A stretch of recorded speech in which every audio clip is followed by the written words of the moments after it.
August 6, 1945 రోజున first atomic bomb వేశారు Hiroshima మీద.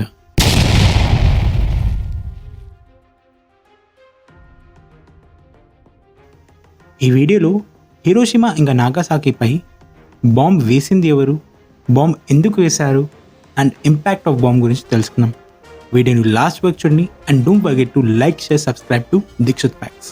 వరల్డ్ వార్ 2 1939 నుంచి 1945 వరకు జరిగింది. ఈ వార్లో చాలా దేశాలు ఫైట్ చేశాయి. ఆ టైంలో జపాన్ చాలా స్ట్రాంగెస్ట్ కంట్రీ. జపాన్ దేశం యుఎస్ ఇంకా బ్రిటన్తో అగెనెస్ట్గా పోరాడుతూ ఉండేది. జపాన్ దేశంని ఎలా అయినా యుద్ధం చేయనీయకుండా ఆపాలని అండ్ వరల్డ్ వార్ 2 ఆగాలని అమెరికా ఒక పవర్ఫుల్ వెపన్ అటామిక్ బాంబ్ని యూజ్ చేసింది. ఇది హ్యూమన్ హిస్టరీలో మొదటిసారి అంత పవర్ఫుల్ బాంబ్ని యూజ్ చేయడం. August 6, 1945 time morning 8:15 America first atomic బాంబ్ని వేసింది జాపనీస్ సిటీ అయిన హిరోషిమా మీద. ఈ బాంబ్కి ఒక పేరు కూడా పెట్టారు, లిటిల్ బాయ్ అని.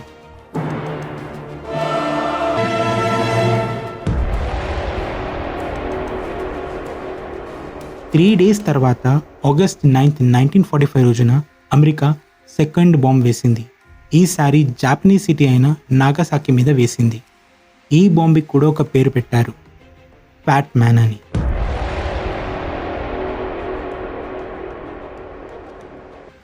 అమెరికా ఈ బాంబ్స్ వేయడానికి కారణం వాళ్ళ president Harry yes Truman.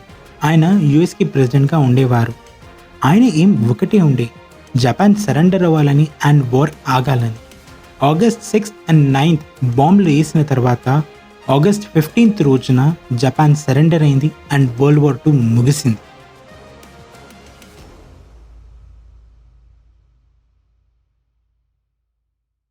First bomb explode అయిన సెకండ్స్లోనే హిరోషిమాలో 70,000 మంది చనిపోయారు.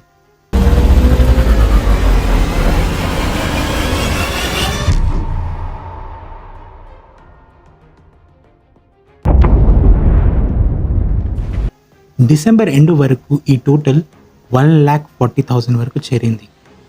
70,000 మంది సెకండ్స్లో చనిపోతే మిగతా 70,000 మంది రేడియేషన్ అండ్ ఇంజురీస్ వల్ల చనిపోయారు.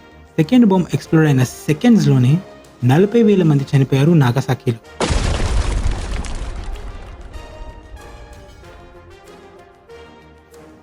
అండ్ ఈ టోటల్ డిసెంబర్ వరకు 70,000 వరకు చేరింది.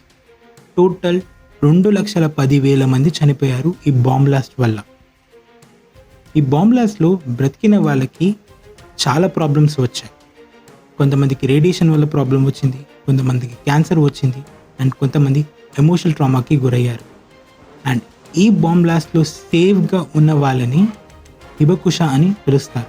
వార్ ఆగిపోయిన తర్వాత హిరోషిమా సింబల్ ఆఫ్ పీస్ అయింది. జపాన్ గవర్నమెంట్ వాళ్ళు ఒక స్పెషల్ పార్క్ని కట్టించారు, హిరోషిమా పీస్ మెమోరియల్ పార్క్ అని. ఈ పార్క్లో ఒక మ్యూజియం ఉంది, హిరోషిమా పీస్ మెమోరియల్ మ్యూజియం అని. ఈ మ్యూజియంలో చనిపోయిన వాళ్ళ ఫొటోస్ అండ్ వీడియోస్ని పెట్టారు, వాళ్ళు వేసుకున్న బట్టలు, అలానే కాలిపోయిన లంచ్ బాక్స్, పిల్లలు ఆడుకున్న బొమ్మల్ని కూడా పెట్టారు ఈ మ్యూజియంలో.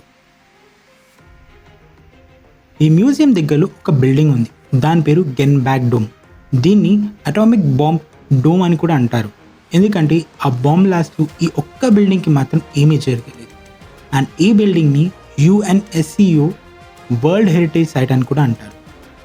ఈ బాంబ్ బ్లాస్ట్ జరిగి ఇప్పటికీ ఎగ్జాక్ట్గా 80 years అయింది. అండ్ జాపనీస్ పీపుల్ వాళ్ళు ఇప్పటికీ ఆ బాంబ్ బ్లాస్ట్ చనిపోయిన వాళ్ళ గురించి బాధపడుతూనే ఉంటారు. ఐ థింక్ ఈ వీడియో మీకు ఇన్ఫర్మేటివ్ అనిపిస్తే లైక్ చేయండి, షేర్ చేయండి and don't forget to subscribe to Dikshit facts. Bye.